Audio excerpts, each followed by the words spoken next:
বাংলাদেশ নিয়ে ভারতের সাম্প্রতিক অবস্থান এবং বিশেষ করে পশ্চিমবঙ্গে বিজেপির ক্ষমতায় আসার প্রেক্ষিতে কঠোরতর অনুপ্রবেশ বিরোধী অবস্থান খুব শীঘ্রই একটি ফ্ল্যাশ পয়েন্টে পৌঁছে যাওয়ার সম্ভাবনা।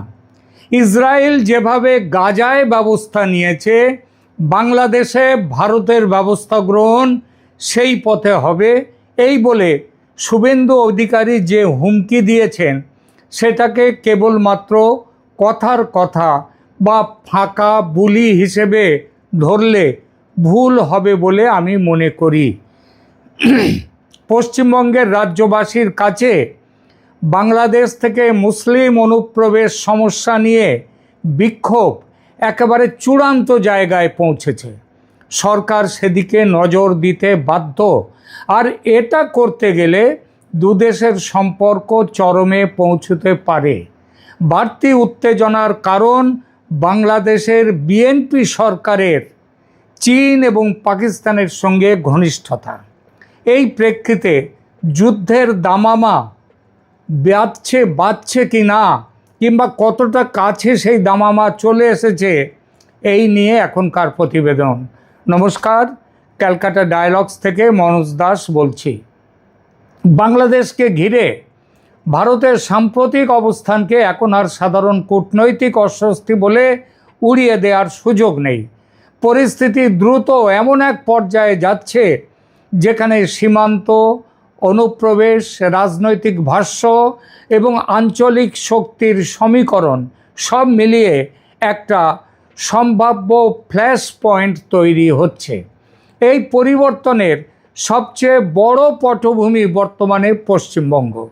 2026 সালের বিধানসভা নির্বাচনে বিজেপি 207টি আসন জিতে সরকার গঠন করেছে, আর ইনফিল্ট্রেশন বা অনুপ্রবেশ ইস্যু বিশেষ করে সীমান্তবর্তী জেলাগুলোতে ছিল তাদের অন্যতম বড় নির্বাচনী ইস্যু। তার মানে খুবই পরিষ্কার, এই সরকার চাইলে হবে না। এই সরকার চাইছে তা নয়, বরং রাজনৈতিকভাবে বাধ্য হয়েই তাকে অনুপ্রবেশ বিরোধী কঠোর অবস্থান নিতে হবে। কারণ নির্বাচনী প্রতিশ্রুতি যখন নিরাপত্তা প্রতিশ্রুতিতে রূপ নেয়, যখন রাজ্যের হিন্দু জনসংখ্যার অস্তিত্বের পক্ষে বিপজ্জনক পরিস্থিতি চলে আসে, তখন সরকার সেটিকে ফাঁকা স্লোগান হিসেবে ফেলে রাখতে পারে না।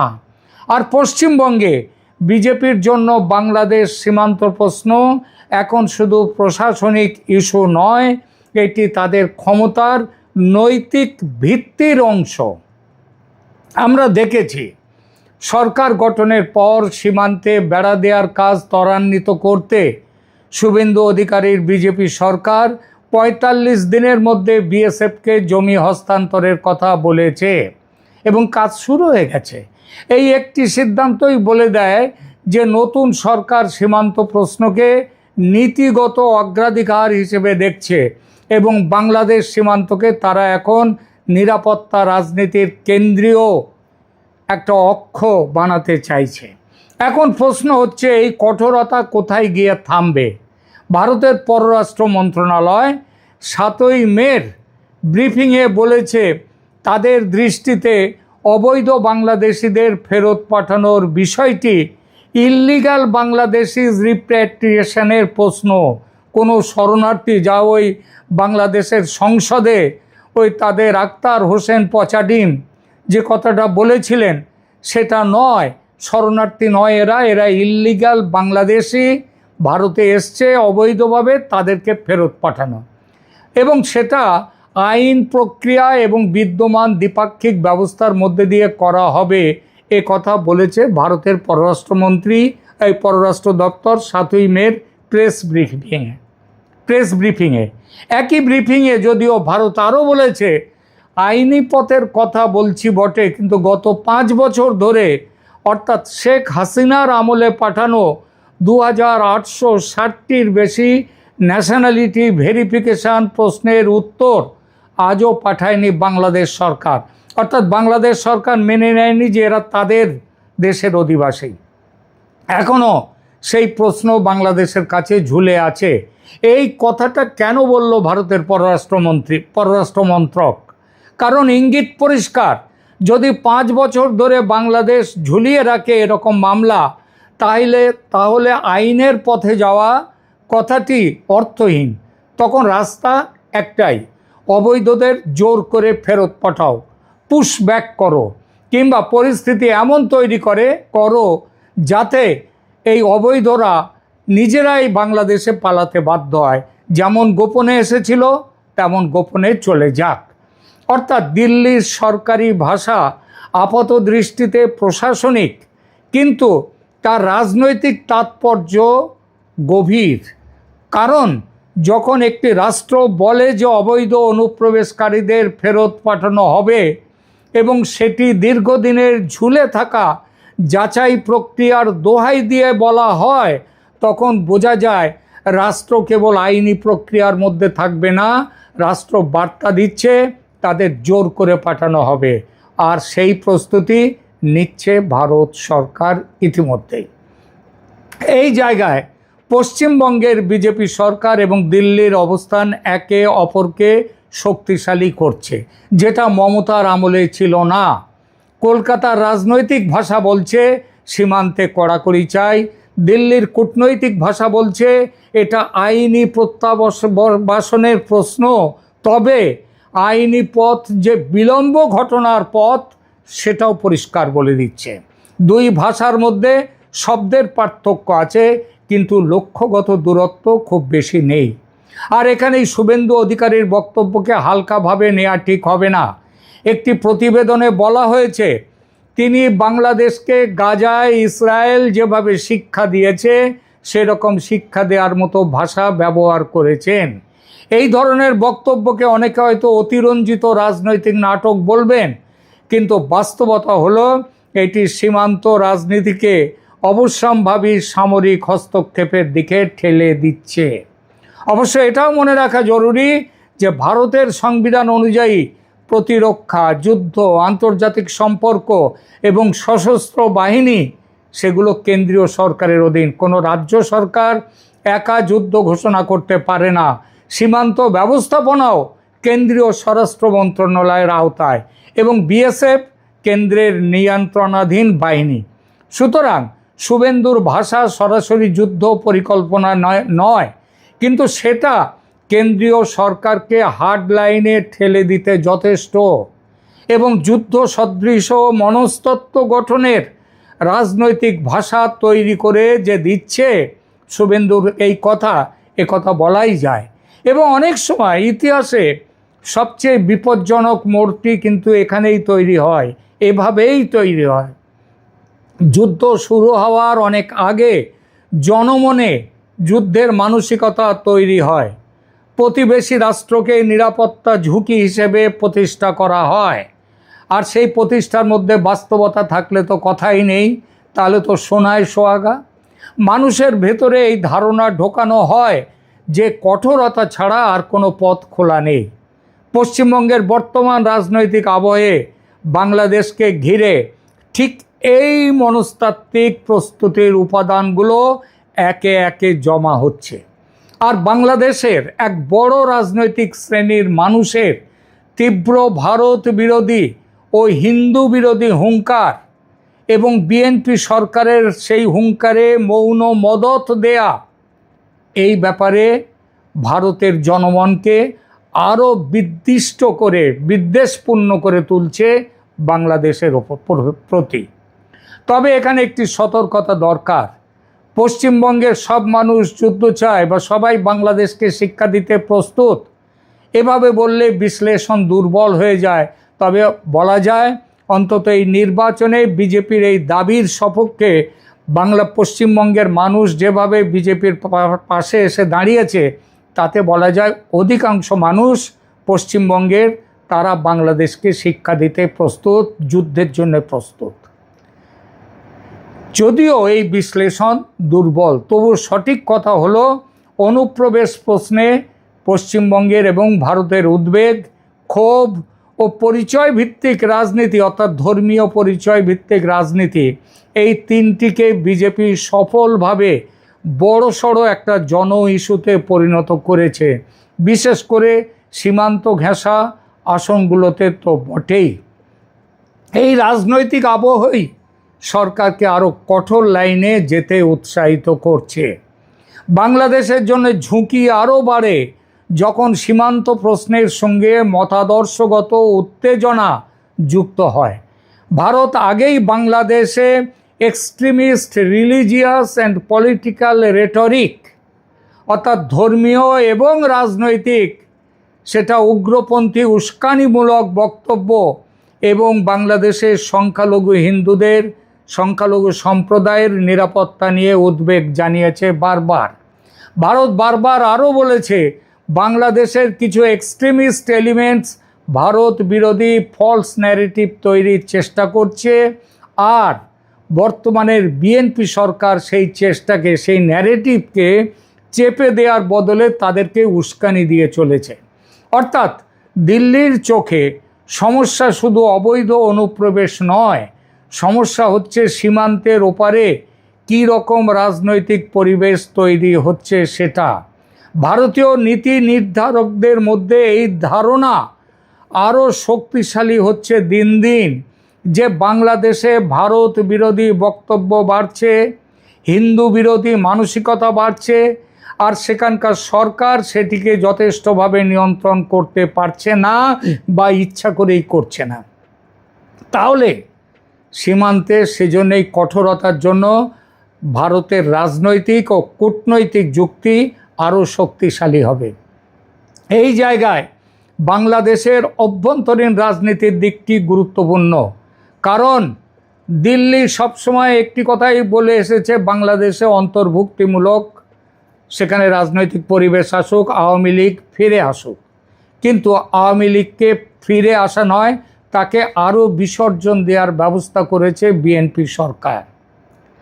দিল্লি সবসময় একটা প্রশ্ন করে, ঢাকায় যে শক্তিই থাকুক তারা ভারতের নিরাপত্তা স্বার্থ, সংখ্যালঘু নিরাপত্তা, সীমান্ত স্থিতিশীলতা এবং আঞ্চলিক ভারসাম্যের প্রশ্নে কতটা নির্ভরযোগ্য। এই নির্ভরযোগ্যতা আশা করে বিএনপির তারেক রহমানকে ভারত সমর্থন জানিয়েছিল। কিন্তু এখন যখন সেই নির্ভরযোগ্যতা নিয়ে সন্দেহ বাড়ছে, তখন সীমান্ত ইস্যু খুব দ্রুত বৃহত্তর ভূ রাজনৈতিক অবিশ্বাসে রূপ নিতে শুরু করে দিয়েছে। আর সেখানেই চীন ও পাকিস্তান প্রসঙ্গ আবার আলাদাভাবে সামনে আসে। আমি এটাকে চীন পাকিস্তান বাংলাদেশের জোট হিসেবে বলছি না, কিন্তু ভারতীয় কৌশলগত দৃষ্টিতে যদি বাংলাদেশকে এমন এক রাষ্ট্র হিসেবে দেখা শুরু হয় যে বেজিং আর ইসলামাবাদের সঙ্গে ঘনিষ্ঠ ভারসাম্য খুঁজছে, একই সঙ্গে দেশীয় পর্যায়ে ভারত বিরোধী আবহ নিয়ন্ত্রণ করতে পারছে না সেখানকার বাংলাদেশের সরকার, তাহলে দিল্লি বাংলাদেশকে কেবল প্রতিবেশী হিসেবে নয়, সম্ভাব্য কৌশলগত ঝুঁকি হিসেবে, এমনকি শত্রু হিসেবে দেখতে শুরু করবে, আর সেটা ইতিমধ্যে শুরু হয়ে গেছে। অনুপ্রবেশ প্রশ্ন আর একক ইমিগ্রেশন ইস্যু থাকবে না, সেটা তখন হবে জাতীয় নিরাপত্তা, সীমান্ত নিরাপত্তা এবং আঞ্চলিক প্রবাহের সম্মিলিত ফ্রেমে ঢুকে যাবে। এই কারণেই আমি বলবো, সামনে সবচেয়ে বড় আশঙ্কা আগামীকাল যুদ্ধ হবে এমনটা নয়, যুদ্ধ কালকেই শুরু হবে এমনটা নয়, বরং পরিস্থিতি কিন্তু যুদ্ধের দিকে ক্রমশই ঠেলে দিচ্ছে ভারতকে।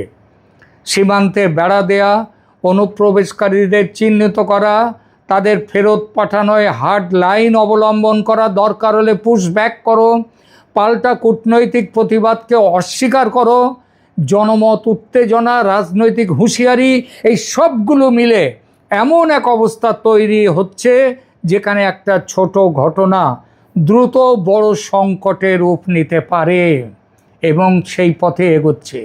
সীমান্তে একটি মৃত্যু, একটি পুশব্যাক অভিযোগ, একটি উত্তেজক বক্তব্য বা একটি সাম্প্রদায়িক ঘটনার ভিডিও, এসবের যে কোনো একটি স্পার্ক বা ফুলকি হিসেবে, আগুনের ফুলকি হিসেবে কাজ করতে পারে। সবচেয়ে বড় ভুল হবে যদি কেউ মনে করে, আরে এসব কথা তো শুধু কথার কথা বলেছেন শুভেন্দু অধিকারী কি ভারত সরকার। তাহলে যদি এরকম কেউ মনে করে তাহলে সেটা মস্ত ভুল।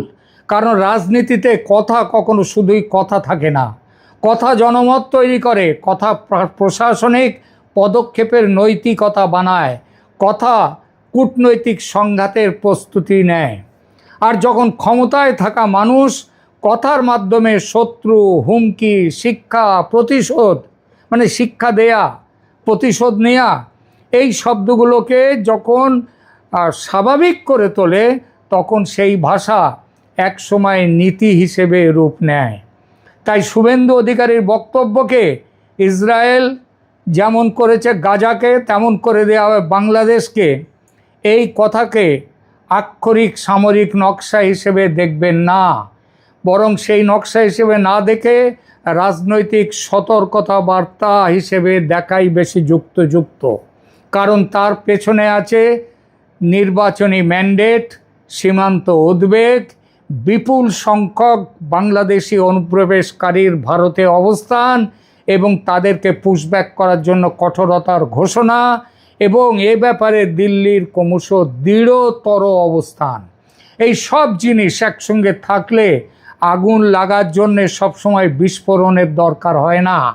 অনেক সময় যথেষ্ট হয় শুধু একটি স্ফুলিঙ্গ, আর সেই আগুনের স্ফুলিঙ্গ বা ফুলকি কিন্তু উঠতে শুরু করেছে ভারত বাংলাদেশের মধ্যে। শুধু সেই স্ফুলিঙ্গটা বারুদের স্তূপে গিয়ে পড়ার অপেক্ষা মাত্র, তারপরেই বিস্ফোরণ ঘটবে। আমার মূল্যায়ন তাই খুব স্পষ্ট, বাংলাদেশ ভারত সম্পর্ক এখন এমন এক সন্ধিক্ষণে দাঁড়িয়ে আছে যেখানে সীমান্ত রাজনীতি, পরিচয়, ধর্মীয় পরিচয় রাজনীতি এবং ভূ রাজনীতি একে অপরকে খাওয়াচ্ছে।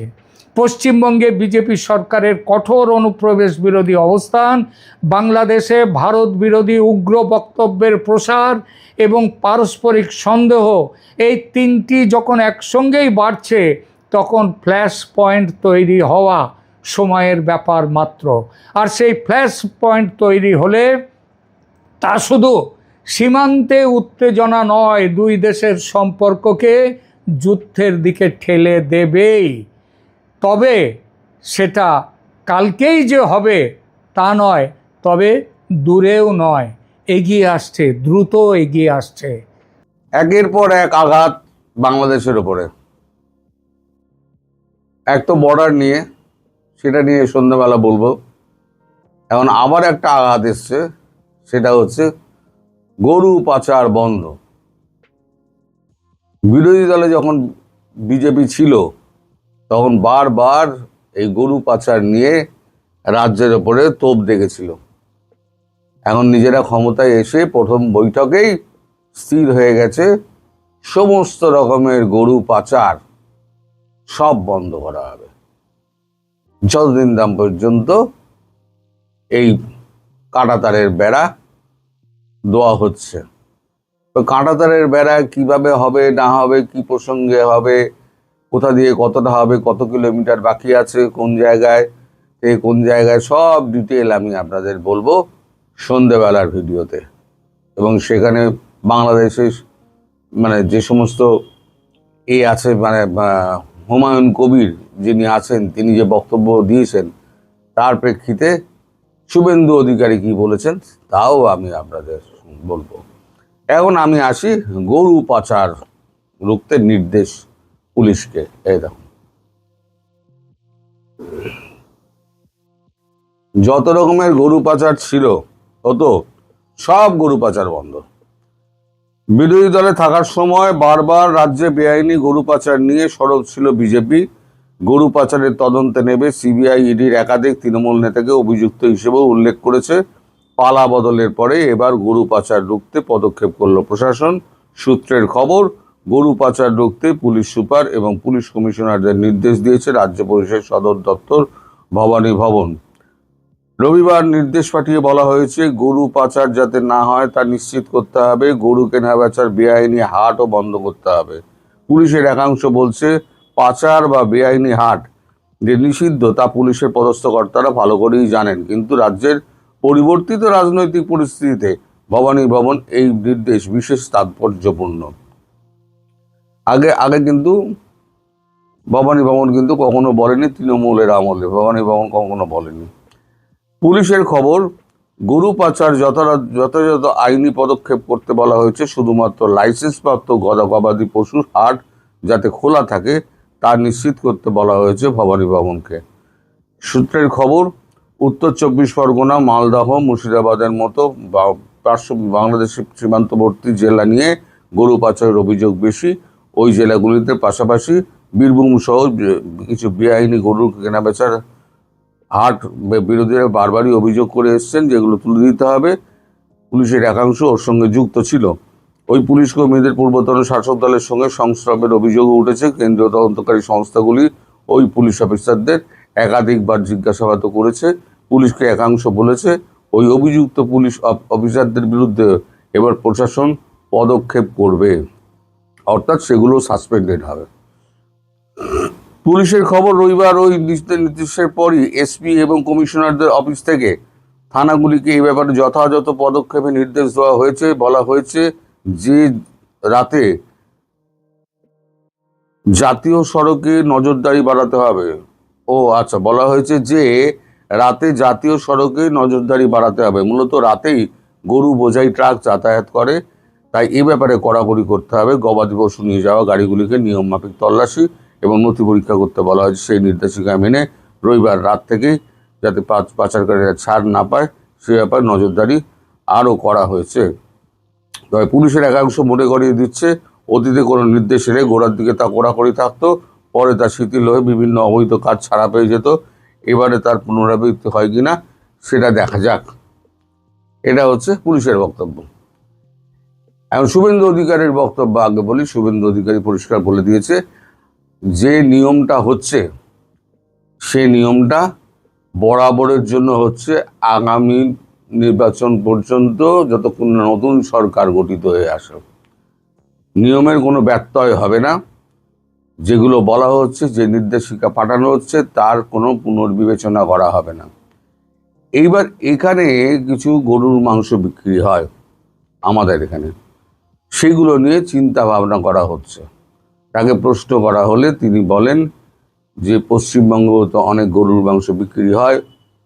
তিনি বলেন হ্যাঁ, কিছু মানুষের পাকস্থলী ঠান্ডা রাখার জন্য বা স্বাদ মেটানোর জন্য আমাদের গোমাতাকে বলি দেওয়া হবে, সেটাও ঠিক নয়।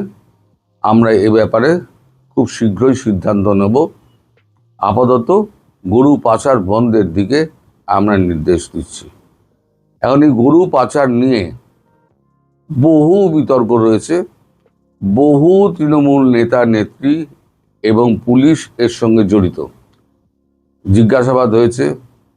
এই প্রসঙ্গে আপনাদের একটা খবর দিয়ে দিই যে পালা বদলের সঙ্গে সঙ্গে সুজিত বসু, প্রাক্তন দমকল মন্ত্রী, তিনি এই চাকরি কাণ্ডে, ভুয়ো চাকরি কাণ্ডে পয়সা দিয়ে চাকরি দেওয়ার নাম করে যে সমস্ত টাকা মেরেছিলেন তার তদন্ত ইডি করছিল, সিবিআইও করছিল। তাকে অষ্টমবার গতকালকে জিজ্ঞাসাবাদ করা হয়েছে, প্রায় 10.5 ঘন্টা রাত্রিবেলা। তারপর তাকে অ্যারেস্ট করা হয়। এই অ্যারেস্টের শুরু হলো, এটা হচ্ছে জাস্ট ছিপি খোলা আর কি। এই ছিপিটা যে খোলা হলো, কবে যে বন্ধ হবে আর কার কাছে গিয়ে যে থামবে সেটা এখন বলা একটুখানি দুরূহ। আপনারা দেখতে থাকুন। এখানে অনেক ঘটনাবহুল ব্যাপার স্যাপার হবে, প্রচুর অ্যারেস্ট হবে, প্রচুর তৃণমূল নেতা অ্যারেস্ট হবে। এবার তৃণমূলের মধ্যেই এখন একটা বিভাজন দেখা দিচ্ছে। একদিকে তৃণমূল নেত্রী যেমন বলছেন যে আমি সমস্ত রকম সমস্যা ত্যাগ করে দিলাম এই বিজেপির সঙ্গে, তখন তৃণমূলেরই সমস্ত নবনির্বাচিত বিধায়ক যারা আছেন তাদের মধ্যে কিছু কিছু শুভেচ্ছা জানিয়ে শুভেন্দুকে সমাজ মাধ্যমে লিখে দিচ্ছেন যে নতুন সরকারকে এবং মুখ্যমন্ত্রী শুভেন্দুকে আমাদের শুভেচ্ছা রইল। আমরা বিরোধী থাকবো, কিন্তু বিরোধীতে আমাদের যে সংস্কৃতি আছে সেই সংস্কৃতি অনুযায়ী শুভেচ্ছা বার্তা পাঠানো আমাদের উচিত। এই নিয়ে দলের মধ্যে একটা দ্বিধা দেখা দিয়েছে। এটা ধীরে ধীরে এই ফাটলটা চওড়া হবে, আর যত চওড়া হবে তত তৃণমূল ভাগ হবে।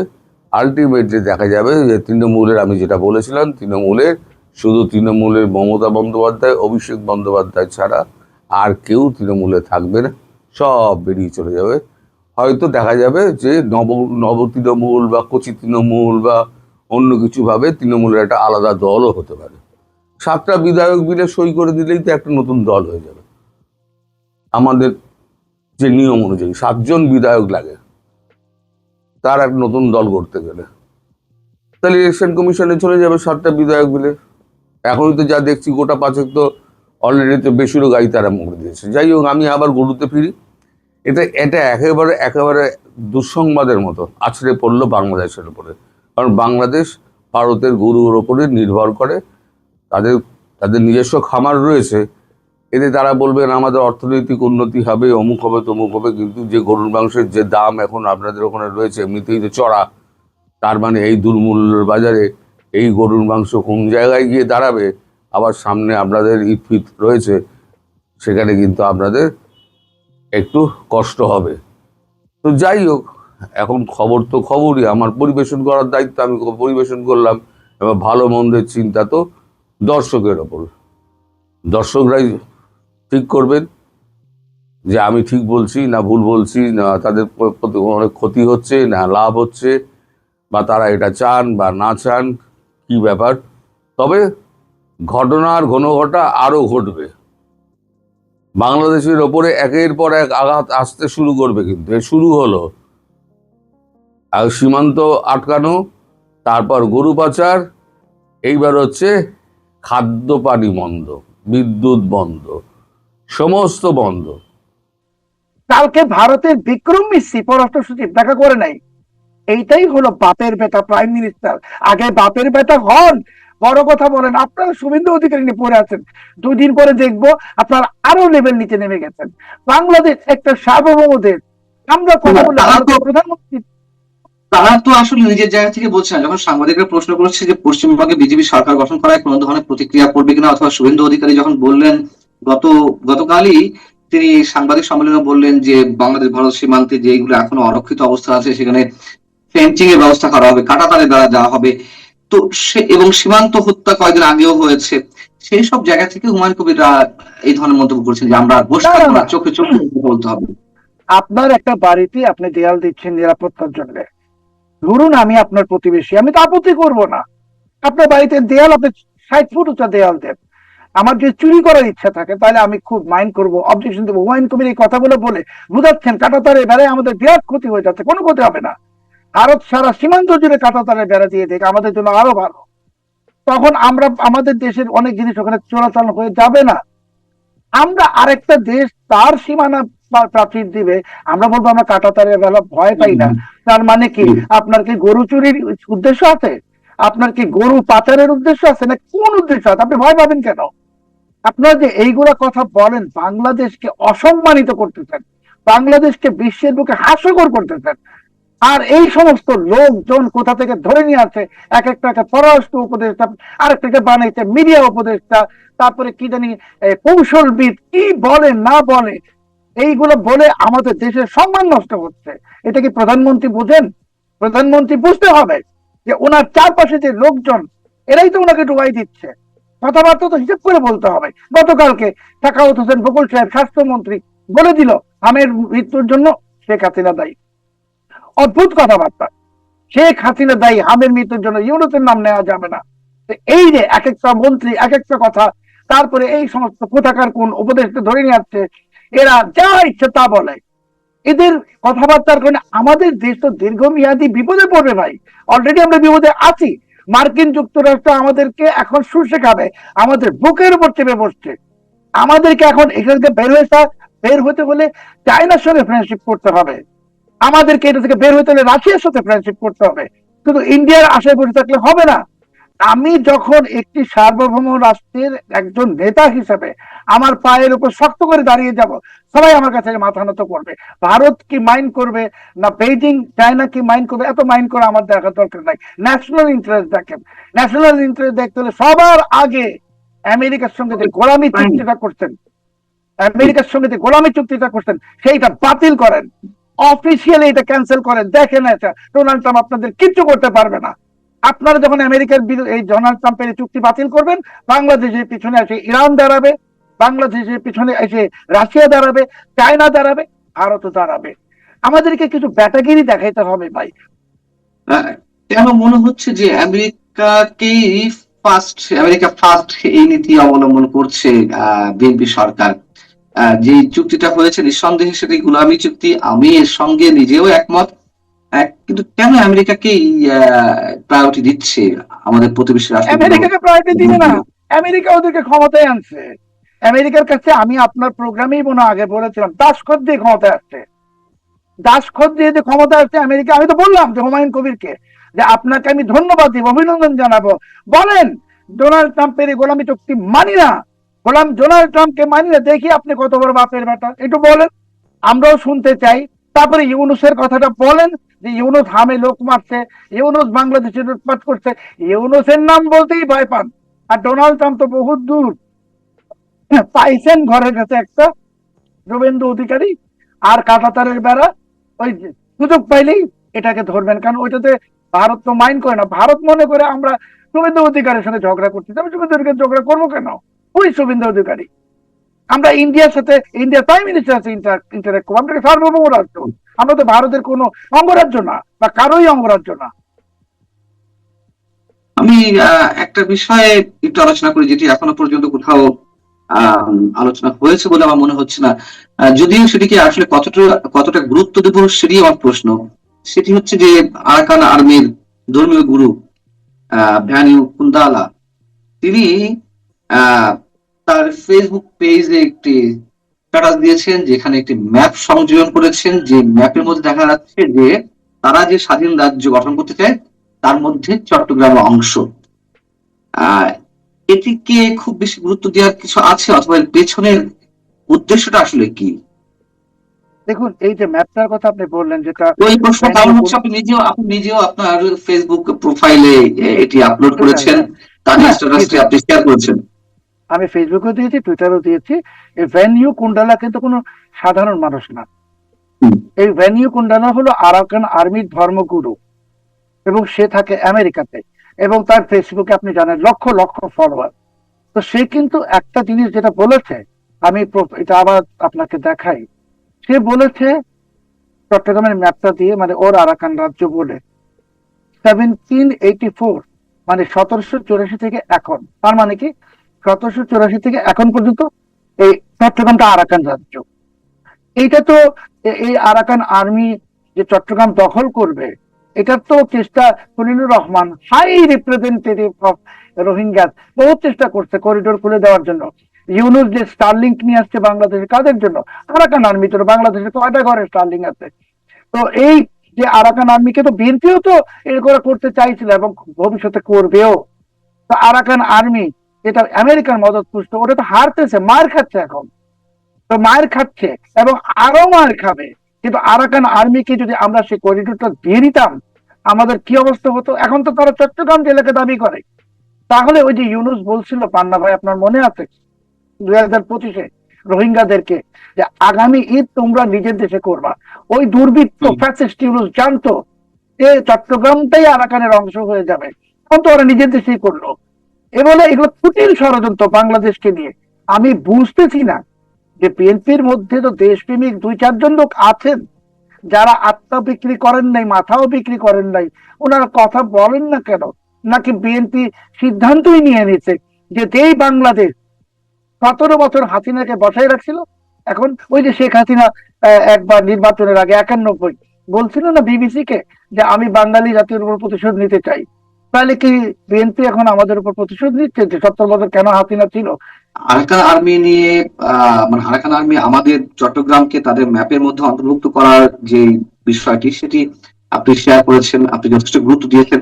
তো আমার কথা হচ্ছে এখানে তো শেয়ার মানে দাবি যে কেউ করতেই পারে যে ভারতের পার্লামেন্টের সামনে তো মোরাল তৈরি করা হয়েছিল যে ভারতবর্ষে যে নতুন ম্যাপ তার মধ্যে বাংলাদেশ শ্রীলঙ্কা সবকিছু ঢুকানো হয়েছিল।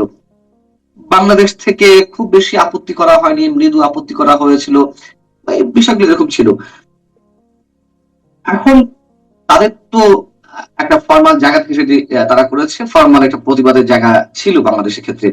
কিন্তু আরাকান আর্মি তো ফর্মাল কোনো স্টেটের তারা প্রতিনিধিত্ব করে না। তো তারা কি দাবি করলো না করলো এটি নিয়ে আমরা কেন এত বেশি গুরুত্ব দেবো? তারা তো বলতেই পারে আমরা এটি অ্যাভয়েড করে যেতে পারি, কিন্তু গুরুত্ব দেওয়ার কি আছে? আপনি চীনের কাছ থেকে তিস্তা প্রকল্পের টাকা চাচ্ছেন, আর আপনি আরাকান আর্মির সঙ্গে প্রেম করছেন। আপনার মনে হয় এটা বেইজিং জানে না? বেইজিং এর গোয়েন্দারা কি ঘাস খায়? কিন্তু প্রেম আপনিও এখন আসলে নেই, প্রেম ছিল, সেই প্রেম তো এখনো আছে। আর আমি বলছি প্রেম এখনো অব্যাহত। তা না হলে তো স্টারলিংকের কানেকশন গুলো অফ হয়ে যেত, তো ঢাকা থেকে পরিচালিত হয়। তো আপনি চীনের শত্রুর সঙ্গে যাচ্ছেন মিশতে, তারপরে আপনি ভাবছেন চীন আপনাকে টাকা দিবে। এই পাকিস্তান থেকে এয়ারফোর্সের এই আইএসপিআর এর প্রধান, জনসংযোগ বিভাগের প্রধানকে নিয়ে আসছেন কোনো কারণ ছাড়াই। আবার ভাবছেন ভারত আমার সঙ্গে ঝামেলা করবে না। আপনি তো ঝামেলাটা বাঁধাচ্ছেন, আপনি মানে আমরা কেন বাঁধাচ্ছি? চীন বাংলাদেশে কোনো টাকা দিবে না, আমি আপনাকে আজকে অন রেকর্ড বললাম, 5 পয়সাও দিবেন। আগে বাংলাদেশকে আমেরিকার গোলামি চুক্তি থেকে বের হয়ে আসতে হবে। এটা না বের হলে চায়না কোনো টাকা দিবে না বাংলাদেশকে। কারণ চায়না, বেইজিং আমেরিকার কোনো গোলামকে টাকা দিবে না, সেটা যেই দেশই হোক। একটি সার্বভৌম দেশকে অবশ্যই চায়না সাপোর্ট করবে। আগে আমরা গোলামির শৃঙ্খল থেকে মুক্ত হইতে হবে। হুমায়ুন কবির সাহেব আগে ওইটা করেন, করে এসে বড় বড় কথা বলেন। পারতেছেন না তো জাতিকে গোলাম বানাই ফেলছেন। তা আমি যদি জাতি হিসেবে গোলাম হই, আপনি অবশ্যই গোলাম। গোলামের বড় বড় কথা মানায় না। আগে দেশকে মুক্ত করেন, দেশকে পরাধীন বানাইতেন, তারপরে চায়না থেকে টাকা নেন, যেখান থেকে ইচ্ছা টাকা দিবেন। আমার যেখান থেকে সুবিধা হয় সেখান থেকে নিব, যার সাথে ইচ্ছা তার সাথে সম্পর্ক করবো। বাংলাদেশ ফার্স্ট। সবার আগে বাংলাদেশ বলতেছেন, কিন্তু এটা কাগজের স্লোগান, এটাকে সত্যিতে পরিণত করেন। এখন আপনারা বলেন যখন সবার আগে বাংলাদেশ, আমি বুঝি সবার আগে আমেরিকা, তারও আগে ডোনাল্ড ট্রাম্প।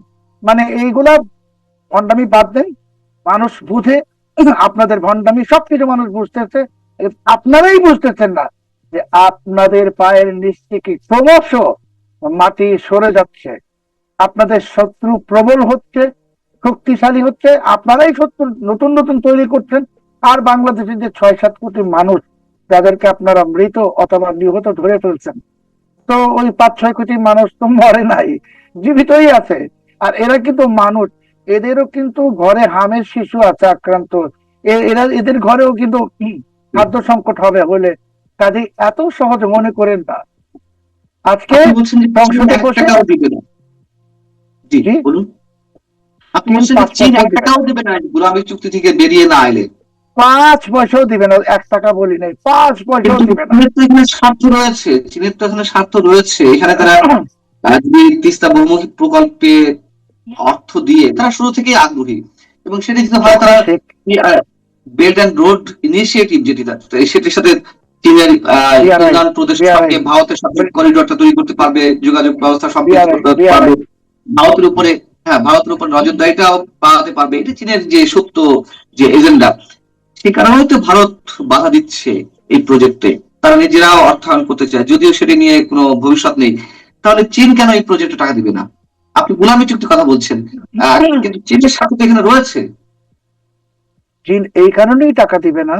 দেখুন, শেখ হাসিনা কিন্তু স্পষ্টত দৃশ্যত প্রো ইন্ডিয়ান ছিল। তারপরেও কিন্তু চীন বাংলাদেশের এই অবকাঠামো নির্মাণে বিপুল টাকা ইনভেস্টমেন্ট করছে না, বিকজ একটা স্টেবিলিটি ছিল। আর পরিষ্কার ছিল যে শেখ হাসিনা ইন্ডিয়ার সাথে প্রণয় আছে, প্রেম আছে, কিন্তু ইন্ডিয়ার সাথে গোলামি চুক্তি করে নাই, এইটা চায়না শিওর ছিল। আর এখন চীন এই কারণে দিবে না যে আপনি পোর্ট দিয়ে বসে আছেন বিদেশি কোম্পানিকে, 2 দিন পরে সেন্ট মার্টিন দিয়ে দিবেন আমেরিকাকে সামরিক ঘাঁটি করার জন্য। চীন কি পাগল যে এখানে হচ্ছে তিস্তা ব্যারেজে টাকা ঢেলে তারপর এই ব্যারেজটাই আমেরিকানরা এসে বলবে এখন এটা আমাদের? এরা আমেরিকাটা করতেছে বিভিন্ন দেশে, তাই না? গুন্ডাগিরি তো আমেরিকা করে। আপনি সামরিক ঘাঁটি দিচ্ছেন আমেরিকাকে। আপনার মনে হয় না এটা বেজিং এ যারা বসা তারা জানে? সব জানে। আপনার ভেতরেই ঝামেলা, ঝামেলা পরিষ্কার করতে হবে। এই বাংলাদেশের বর্তমান বিএনপি সরকারের কোনো ফরেন পলিসি নাই, কোনো ফরেন পলিসি নাই। তো দেশের অবস্থাই ঠিক নাই, তো তিস্তা ব্যারেজই বলেন আর যাই বলেন কিছু হবে না পান্না ভাই। আমি আবার বলতেছি, বাংলাদেশকে একদম ব্ল্যাক হোলে ছেড়ে দিয়ে গেছে ইউনূস। এবং যেরকম ভাবে ইংরেজরা এই ভারতবর্ষ থেকে যাওয়ার আগে একটা কেওস বাধাই দিয়ে গেল ওই সীমান্ত ম্যাপ টেপ টেনে দিয়ে, ঠিক তেমনি ভাবে আমেরিকানরা নির্বাচন করিয়েছে ঠিক, কিন্তু এমন এক পরিস্থিতি সৃষ্টি করে দিয়ে গেছে যে বাংলাদেশের জন্য কোনোদিন কোন দল আর মাথা তুলে দাঁড়াতে না পারে। সবাই যেন আমেরিকার কাছে একদম মাথা নত করে থাকে, গোলাম থাকে। তো কাজেই এই পরিস্থিতি আমরা এখন পাই। তাহলে যদি তাই হয়, আপনার বক্তব্য অনুযায়ী যদি তাই হয়, তাহলে বিএনপি যে গোলাপী চুক্তিকে বাস্তবায়ন করে বা সেই পথেই হারে, তাহলে আমেরিকা বিএনপিকে প্রোটেক্ট করবে। এবং একই সঙ্গে আপনার কাছে প্রশ্ন, যে আপনি যে বলছেন যে বিএনপির পায়ের তলা থেকে মাটি সরে যাচ্ছে, মাত্র 2.5 মাস যে সরকারের বয়স বা 3 মাস, কি এমন ঘটলো যে তার পায়ের তলা থেকে মাটি সরে যাচ্ছে? আমেরিকা বিএনপি কে রক্ষা করবে, আমেরিকা নিজেকে রক্ষা করতে পারে না। ইরানে চোরের মতো পালায় গেছে মায়ের খেয়া। আমেরিকা ইউক্রেন থেকে পালায় যাচ্ছে। বাংলাদেশ তো আর ইরান না। আমি বলে নিই, শেষ করি। তো বাংলাদেশ ইরান না, এটা সত্যি, কিন্তু আমেরিকা তো এখন তার শক্তি যে হারিয়ে ফেলছে। আমেরিকা এখন একটা কাগজে বাঘ। আমেরিকা বিএনপি কে প্রোটেকশন দিবে যতক্ষণ বিএনপি কিনবে, নিবে। আমাদের কি অর্থনীতি কি বিশাল, মানে আমাদের কি $500 বিলিয়ন অর্থনীতি আছে যে আমেরিকা থেকে কিনতেই থাকবো অপ্রয়োজনে চা কিনবো, চুইংগাম কিনবো, বাবল গাম কিনবো? এমন তো না। কাজে আমেরিকা তো সীমাহীন ক্ষুধা, লুট করতে আছে। লুটেরা ডাকাতকে আপনি সন্তুষ্ট রাখলে ডাকাত আপনাকে একটু প্রোটেকশন দিবে, কিন্তু সেটা কতক্ষণ? পায়ের নিচ থেকে মাটি সরে যাচ্ছে। এই জন্য বলছি যে সরকারের 3 মাসও পূরণ হয় নাই, আম নিয়ে হাহাকার, আম নিয়ে নানামুখী কথা। সরকারের নীতি নির্ধারকরা পররাষ্ট্র নীতিতে একদম লেজে গোবরে হয়ে গেছে। এবং আজ পর্যন্ত বিএনপি যে 2.5 মাস ক্ষমতায় আসলো, সেই আশিকি ইউনূসের আশিকি এখনো বিডার চেয়ারম্যান। তো $1 কে আসলে এখন তো আশিক বলে জ্বালানি সংকট দূর না হলে বিদেশি বিনিয়োগ আসবে না, বুঝতেছেন তো? তো এই বাটপার গুলাকে ইউনূসের আশিক, তারপরে এই বাকিগুলাকে আমেরিকাতে ওয়াশিংটন, যেটা অত্যন্ত গুরুত্বপূর্ণ একটা আমাদের জন্য স্টেশন, সেখানে আপনি যে প্রেস মিনিস্টার বসে রাখছেন একটা মাকাল ফলকে, এইটা তাহলে একটা প্রেস মিনিস্টার যে আমার দেশকে ইমেজ ব্রাইটেন করবে, আমেরিকান মিডিয়ার সাথে ইন্টারাক্ট করবে, এই লোক যেটা বসে রাখছেন, ওইটার প্যাটার্নের মধ্যে যদি আপনার একটা মিসাইলও মেরে দেওয়া হয়, তাও সে একটা ইংরেজিতে সুস্পষ্ট ভাবে একটা প্যারাগ্রাফ লিখতে পারবে। আমি গ্যারান্টি দিয়ে বলতেছি। এটা কিনা বসে রাখবে ইউনূসের লোক।